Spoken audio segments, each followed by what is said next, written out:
தோப்புக்குள்ளே பதவலெல்லாம் நீக்கினதுக்கப்புறம் அதில் இருக்கிற வேலைகள் எல்லாம் கொஞ்சம் கொஞ்சம் முடிக்கலான்னு ஆரம்பித்தாச்சுங்க. பாக்குக்கு வரப்பெல்லாம் நல்லா எடுத்து கட்டி ரெடி பண்ணியாச்சு. அதுக்கப்புறம் நம்ம தோப்புக்குள்ளே ஊடு பயிராக சப்போட்டா மற்ற பழ வகைகள் நிறைய வச்சுருக்குறோங்க. அது ரொம்ப ஆழத்தில் வச்சதுனால நிறைய பட்டு போயிடுச்சுன்னு சொல்லி நிறைய வீடியோஸில் சொல்லியிருப்பேன்.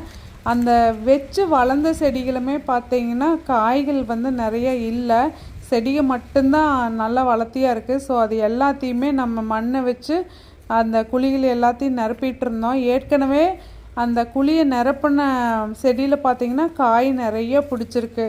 அடுத்த நாள் நம்ம தண்ணி விட்டு பார்த்தோம், நம்ம போட்டிருக்கிற வரப்பெல்லாம் சூப்பராக ஜம்முன்னு இருக்குங்க.